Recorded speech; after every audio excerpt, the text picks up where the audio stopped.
Assalamualaikum warahmatullahi wabarakatuh. Saya atas nama Selvi Sartika dengan NIM 20240501010002.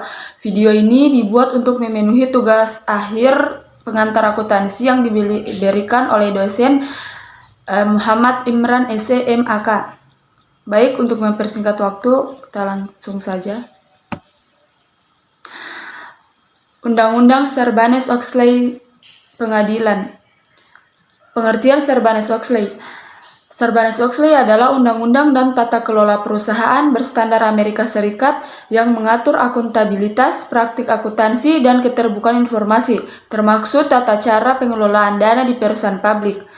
Pengaruh penerapan Sarbanes-Oxley dalam profesi akuntansi. Yang pertama, meningkatkan profesionalisme dan kredibilitas profesi akuntansi. Kedua, membatasi jasa non-audit yang dapat diberikan oleh kantor akuntansi publik atau KAP kepada kliennya untuk menghindari konflik kepentingan. Tiga, mewajibkan rotasi auditor setiap 5 tahun untuk menjaga objektivitas. Hal-hal yang diatur dalam Sarbanes-Oxley. Yang pertama, pembentukan Public Company Accounting Oversight Board atau PCAOB untuk mengawasi auditor perusahaan publik. 2. Penguatan kontrol internal perusahaan. 3. Sanksi lebih berat untuk pelanggaran setiap manipulasi laporan keuangan. 4. Perlindungan bagi whistleblower dari tindakan pembalasan. Baik, selanjutnya akuntansi piutang. Pengertian akuntansi piutang. Akuntansi piutang mencakup proses pencatatan, pengakuan, pengelolaan, serta pelaporan piutang dalam laporan keuangan perusahaan. Prosedur pencatatan dan pengakuan piutang dalam akuntansi. Prosedur pencatatan piutang dimulai ketika terjadi transaksi penjualan kredit. Langkah-langkahnya mencakup: pertama, pengakuan piutang. Piutang diakui saat penjualan dilakukan secara kredit, meskipun pembayaran belum dilakukan. 2. Pencatatan pembayaran. Ketika pembayaran diterima, perusahaan mencatat kas yang diterima dan mengurangi piutang tercatat sebelumnya. Metode pengelolaan piutang tak tertagih. Perusahaan menggunakan beberapa metode. Yang pertama, metode penghapusan langsung. Piutang tak tertagih hanya dihapuskan dari laporan keuangan ketika benar-benar dipastikan tidak dapat tertagih. 2. Metode cadangan. Perusahaan membentuk cadangan piutang tak tertagih berdasarkan estimasi yang dibuat pada akhir periode akuntansi. Baik, selanjutnya akuntansi aset tetap. Pengertian aset tetap. Aset tetap adalah aset berwujud yang digunakan dalam operasi perusahaan dan tidak dimaksud untuk dijual dalam rangka kegiatan normal perusahaan. Klasifikasi aset tak berwujud. Ada 4. Yang pertama, tanah. 2. Perbaikan tanah. 3. Gedung. 4. Peralatan. Penjatuhan harga perolehan aset tetap. Ada 3. Yang pertama, aset tetap yang umumnya tidak terbatas, seperti tanah untuk alokasi perusahaan pertanian dan peternakan. 2. Aset tetap yang umumnya terbatas, dan apabila sudah habis masa penggunaannya, bisa diganti dengan aset yang sejenis, misalnya gedung dan peralatan. 3. Aset tetap yang umurnya terbatas, dan apabila sudah habis masa penggunaannya, tidak dapat diganti dengan aset yang sejenis seperti sumber-sumber alam, misalnya tambang dan hutan. Pengeluaran modal dan pendapatan. Pertama, pengeluaran modal. Pengeluaran modal, pengeluaran yang harus dicatat sebagai aset atau dikapitalis. Pengeluaran jenis ini akan mendatangkan manfaat lebih dari satu periode akuntansi. 2. Pengeluaran pendapatan. Pengeluaran pendapatan yang hanya mendatangkan manfaat untuk tahun di mana pengeluaran tersebut dilakukan. Oleh karena itu, pengeluaran ini dicatat sebagai beban.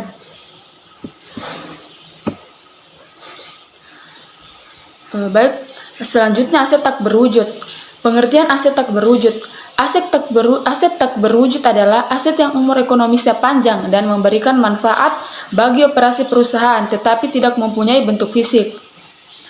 Adapun karakteristik aset tak berwujud itu ada 3. Yang pertama, teridentifikasi. Kedua, tidak berfisik. 3. Bukan aset keuangan. Jenis-jenis aset tak berwujud ada 4. Yang pertama, hak sewa. Hak sewa ialah hak yang diperoleh dari sebuah transaksi sebuah aktiva tertentu, kemudian disahkan oleh notaris dalam tempo waktu tertentu. 2. Hak paten. Hak paten ialah sebuah hak yang bisa didapat dari salah satu penemuan tertentu. Penemuan yang dimaksud yakni mendapatkan manfaat dalam waktu tertentu serta di masa yang akan datang. Bisa dilakukan perpanjangan. 3. Merek dagang. Merek dagang merupakan sebuah hak yang bisa didapatkan dari sebuah merek komersial suatu tertentu. 4. Organization cost ialah merupakan sebuah pengeluaran entitas yang timbul tepatnya sebelum perusahaan melakukan operasi. Liabilitas. Liabilitas atau kewajiban merupakan utang perusahaan masa kini yang timbul dari peristiwa masa lalu. Penyelesaiannya diharapkan akibat arus keluar dari sumber daya perusahaan yang mempunyai manfaat ekonomi. Dilihat di sini karakteristik utama liabilitas. Pertama, utang mewujudkan suatu tugas atau tanggung jawab kepada satu atau lebih kesatuan usaha yang memerlukan penyelesaian dengan kemungkinan transfer atau penggunaan aktiva pada tanggal tertentu. 2. Tugas atau tanggung jawab tersebut mewajibkan suatu perusahaan untuk melakukan pengorbanan di masa yang akan datang, sehingga perusahaan tersebut tidak memiliki sama sekali atau memiliki pertimbangan sedikit untuk menghindarkan diri pengorbanan tersebut. 3. Transaksi atau peristiwa yang mewajibkan entitas untuk melakukan pengorbanan telah terjadi. Karakteristik pendukung liabilitas terbagi 3. Yang pertama, keharusan membayar kas. Pelunasan kewajiban pada umumnya dilakukan dengan pembayaran kas. Keharusan membayar kas pada waktu dan jumlah rupiah tertentu di masa datang merupakan petunjuk yang kuat atau jelas mengenai adanya kewajiban. 2. Identitas terbayar jelas. Jika identitas terbayar sudah jelas, maka hal tersebut hanya sekedar menguatkan bahwa kewajiban memang ada, tetapi untuk menjadi kewajiban identitas terbayar tidak harus dapat ditentukan pada saat keharusan terjadi. 3. Berkekuatan hukum. Keharusan suatu entitas untuk mengorbankan manfaat ekonomi timbul akibat klaim yuridis yang mempunyai kekuatan memaksa. Akuntansi penggajian. Pengertian akuntansi penggajian. Akuntansi penggajian adalah cabang dari akuntansi yang khusus menangani pencatatan, pengelolaan, dan pelaporan semua transaksi yang berkaitan dengan gaji dan kompensasi karyawan. Tujuan utama akuntansi penggajian. Pertama, perhitungan gaji. Kedua, pencatatan transaksi. 3, pelaporan. 4, kepatuhan hukum. Dilihat sini latar belakang akuntansi penggajian. Pertama, pentingnya sumber daya manusia. Sumber daya manusia adalah aset terpenting dalam sebuah organisasi. 2. Regulasi dan kepatuhan hukum. Dengan berkembangnya regulasi ketenagakerjaan dan perpajakan, perusahaan dituntut untuk memenuhi berbagai peraturan yang mengatur penggajian. 3. Kompleksitas proses penggajian. Proses penggajian melibatkan berbagai elemen seperti perhitungan gaji pokok, lembur, tunjangan, dan potongan. 4. Perkembangan teknologi. Sistem perangkat lunak akuntansi modern memungkinkan otomatis proses penggajian yang meningkatkan efisiensi dan akurasi. 5. Kewajiban pelaporan. Pelaporan juga memiliki kewajiban untuk melaporkan informasi keuangan kepada pemangku kepentingan, termaksud laporan pajak dan laporan penggajian. Terakhir, akuntansi untuk persekutuan. Persekutuan dapat didefinisikan sebagai suatu gabungan atau asosiasi dari 2 individu atau lebih untuk memiliki atau menyelenggarakan suatu usaha secara bersama dengan tujuan memperoleh laba. Jenis-jenis persekutuan. Pertama, persekutuan Commanditaire Financière atau CFCV. Ialah persekutuan terdiri atas satu atau lebih rekan umum atau rekan aktif dalam satu atau lebih rekan pasif. 2. Persekutuan firma. Firma merupakan bentuk persekutuan lain yang biasa ditemukan di Indonesia. Firma secara luas digunakan untuk kantor-kantor jasa profesional seperti kantor hukum atau kantor akuntan. Di sini ada prinsip dasar akuntansi dalam persekutuan. 1. Prinsip pembagian laba dan rugi.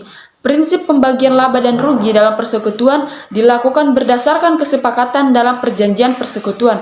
Jika tidak ada kesepakatan, maka pembagian laba dan rugi akan dilakukan secara merata. 2. Prinsip pembagian modal. Setiap anggota persekutuan menyetorkan modalnya sesuai dengan kesepakatan awal. Setiap penambahan atau pengurangan modal akan dicatat dalam pembukuan. Baik, saja pemaparan materi dari saya. Kurang lebihnya mohon dimaafkan. Saya akhiri dengan ucapan terima kasih. Wassalamualaikum warahmatullahi wabarakatuh.